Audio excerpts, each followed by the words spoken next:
जैसा कि आप लोग जानते हैं सीयूईटी यूजी का रिजल्ट जो है वो आउट हो चुका है। अब इसके बाद आपको क्या करना है, काउंसलिंग के लिए आप फॉर्म भरते हैं तो आपके किस स्कोर के बेसिस पे आपको एडमिशन मिलते हैं। बहुत सारे छात्र कंफ्यूज रहते हैं कि किस स्कोर के बेसिस पे हमको यहाँ पर एडमिशन मिलेगा और किस स्कोर के बेसिस पे आपको मेरिट लिस्ट तैयार किया जाएगा। बहुत सारे छात्रों का ये क्योरी रहता है कि सर यहाँ पर बहुत सारे सब्जेक्ट हमने एप्लीकेशन में डाले हैं और हमने एग्जामिनेशन दिया है, तो किस स्कोर के बेसिस पे हमको एडमिशन मिलेगा। आपको क्या गलती नहीं करनी है फॉर्म भरते समय ताकि आपका एडमिशन जो है वो हो सके। अगर आपका स्कोर लो भी है तो आप किस यूनिवर्सिटी को टारगेट कर सकते हैं ताकि आपका एडमिशन हो सके। ये तमाम जानकारी हम आपको इस वीडियो में देने वाले हैं। अगर आप हमारे चैनल पर नए हैं तो चैनल सब्सक्राइब कर लीजिएगा ताकि आपको कोई भी परेशानी आगे नहीं हो एडमिशन लेने में।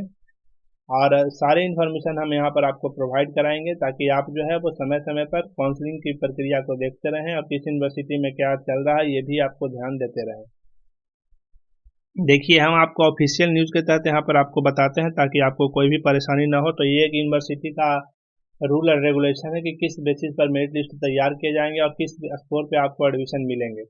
तो जैसे ही आप काउंसलिंग के लिए अप्लाई करते हैं तो यहाँ पर आप देख रहे हैं कि बीए एलएलबी अगर आप ऑनर्स करना चाहते हैं तो 5 year integrated BA LLB course के लिए यहाँ पर जनरल टेस्ट और लीगल स्टडी के बेसिस पर यहाँ पर एडमिशन जो है वो दिए जाते हैं।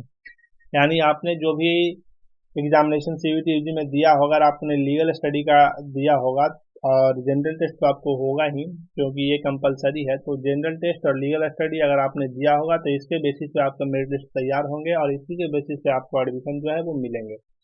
साथ ही यहाँ पर एलिजिबिलिटी तो आप जानते ही हैं, 10+2 में आपका इस कोर्स के साथ एडमिशन होना है, उस कोर्स के आपके पास पढ़ाई होनी चाहिए। कोई भी स्ट्रीम में अगर आपने कर रखी हो, आर्ट्स में कर रखी हो या फिर हिस्ट्री ज्योग्राफी या फिर साइंस किसी में भी एडमिशन ली रखी हो, तो उसके बेसिस पे आपको यहाँ पर लीगल स्टडी में एडमिशन जो है वो बी एल एल बी करने के लिए मिल सकता है। 50% जो है वो जनरल कैटेगरी के लिए और 45% जो है ईडब्ल्यूएस ओबीसी और SC ST कैंडिडेट के लिए रखा गया है। बीबीए और एलएलबी की अगर हम बात करें तो 5 ईयर इंटीग्रेटेड कोर्स में जनरल टेस्ट और लीगल स्टडी यहाँ पर भी रखा गया है।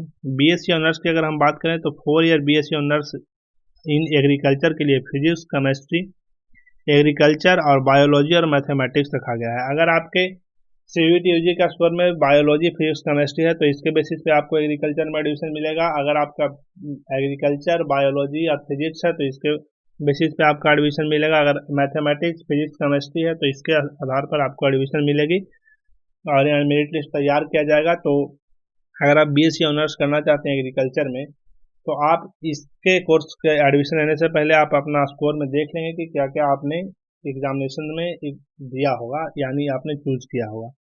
तो इसके बेसिस पे आपको एग्रीकल्चर मेडिसिन मिलेंगे। आपका 45% मार्क्स होना चाहिए एग्रीकल्चर इंटरमीडिएट इन एग्रीकल्चर या और इन साइंस कोई सी भी साइंस सब्जेक्ट में मैथमेटिक्स फिजिक्स केमिस्ट्री बायोलॉजी अगर आपने ऑप्ट किया हो तो इसमें आपकी होनी चाहिए। और 45% मार्क्स ओबीसी डब्ल्यूएस कैंडिडेट के लिए जो कि एक नॉर्मल प्रोसीजर है, इसमें सारा एक ही नॉर्मल प्रोसीजर रखा जाता है। अगर बीए बीएड आप करना चाहते हैं 4 इंटीग्रेटेड कोर्स तो आपका यहाँ पर जनरल टेस्ट और टीचिंग एप्टीट्यूड और इंग्लिश से आपका जो है वो मेरिट लिस्ट तैयार होंगे। बीएससी बीएड करना चाहते हैं 4 इंटीग्रेटेड तो आपका जनरल टेस्ट टीचिंग एप्टीट्यूड और इंग्लिश से आपका मेरिट लिस्ट तैयार होगा। बीए बीएससी एमए एमएससी या इंटीग्रेटेड कोर्स में अगर आप पीजी ज्योग्राफी से करना चाहते हैं तो जनरल टेस्ट और आपके सब्जेक्ट में ज्योग्राफी या फिर जियोलॉजी होनी अनिवार्य है। यानी जियोलॉजी अगर आपके पास है और जनरल टेस्ट है तो उसी के आधार पर आपका एडमिशन यहाँ पर मिलने वाली है। बेसिक जो यहाँ पर हम आपको बात बताना चाहते हैं कि कैसे आपका मेरिट लिस्ट तैयार होता है, तो आप एक बात को ध्यान लेंगे कि यहाँ पर आपका जनरल टेस्ट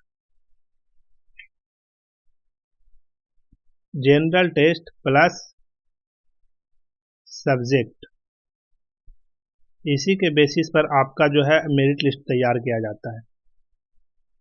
तो आपका किस सब्जेक्ट में सबसे ज़्यादा स्कोर है, आप कोशिश करेंगे कि उसी सब्जेक्ट में आप अपना काउंसलिंग करवाएं ताकि आपको एडमिशन के चांसेस जो है वो बढ़ जाए।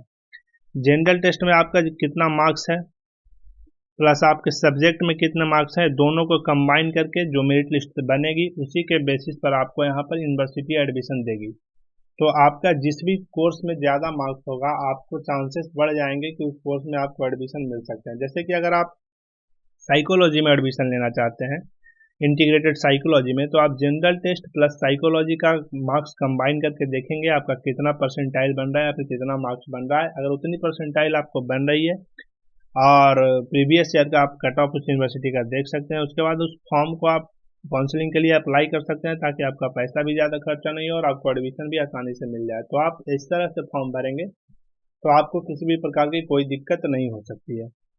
और साथ ही अगर आपका लो स्कोर है तो आप कुछ यूनिवर्सिटी को टारगेट कर सकते हैं। अगर आपका लो स्कोर है तो आप यहाँ पर Mahatma Gandhi central university Bihar, south central university Bihar, Kerala university, B Baba Saheb Bhimrao Ambedkar university,